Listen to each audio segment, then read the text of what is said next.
This is David with High Performance Stoicism. I want to tell you, Stoics, simplify yourself. We're living in a very complex age. Technology is getting more complicated. Society is getting more complicated. We're getting more complicated. And Stoicism says there is value in being simple. Now, being simple is something that Marcus discusses at several points. And what do we take him to be saying? He doesn't tell us, so we might think he's talking about simplicity of dress, simplicity of food, simplicity of where we sleep in order to advance toward happiness and virtue in Stoicism.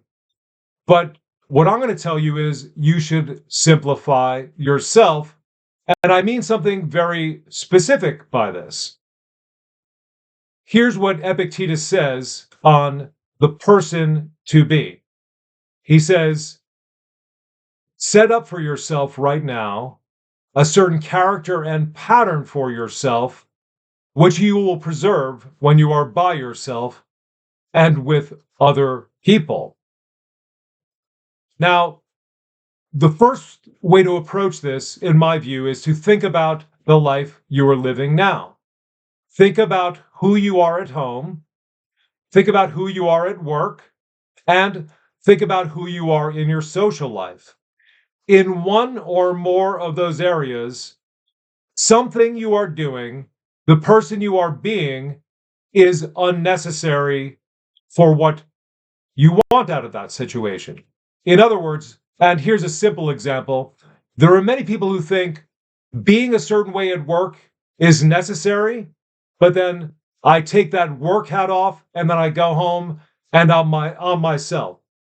What I'm going to suggest Epictetus is telling us, and I've worked on this particular pattern for myself over time, is that what you really want to do is make sure that only one person is showing up to work, going home, being in your social life. And so part of what you're going to do is cut off those things that are unnecessary. Only you think they're necessary. And I think there's something worse than that.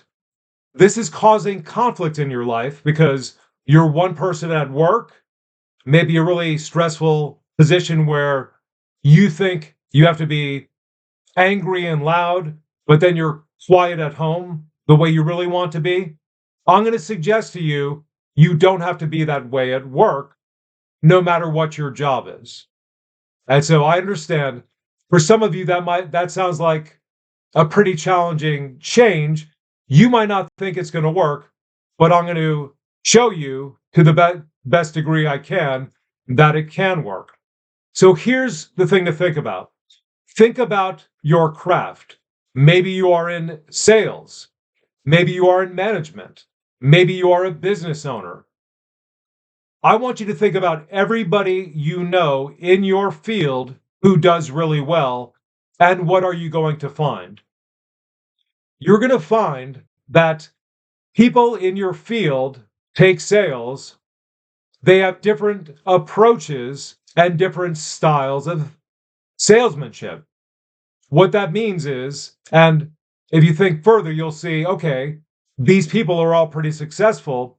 What this means is there's someone out there who has a style that you can adopt that will be more consistent with the way you are at home than with the way you're choosing right now.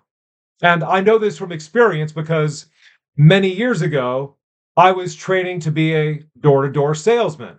Yes, there were actually people who did this. And I learned about different styles of selling. So one guy that I first worked with when I was getting trained, he was very slick. He had really well-rehearsed lines, and he was really effective in delivering them. It was very impressive. But then there was another guy. He seemed to be eager, straightforward, friendly, and no slick lines from him. And he was successful too. And then the third guy that I work with, he was very low key. And when you saw him talking to people and presenting the product, you almost got the impression that he didn't really want to sell this to the person at all. Now, can you guess which one was the most effective? I thought it would be the guy who was really slick because that's what we think of as effective sales. But actually, it was the man who was very low key. His vibe was such that you wondered if he really wanted this sale at all. It almost seemed like he was low energy, but he was the one who outsold everybody.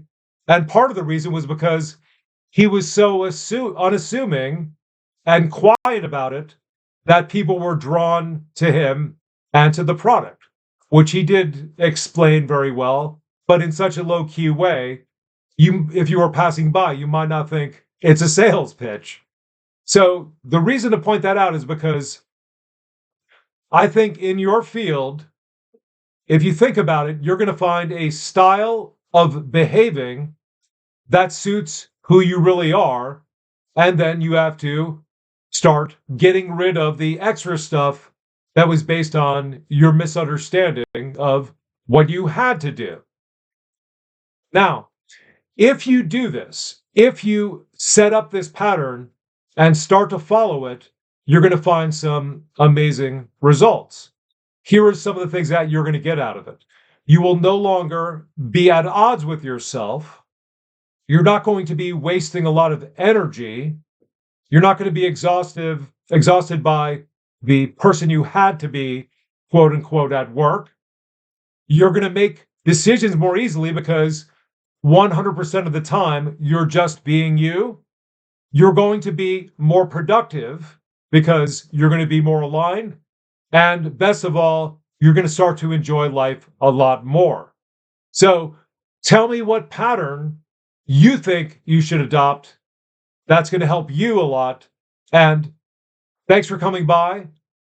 Like, subscribe, and leave a comment. We'll see you in the next video.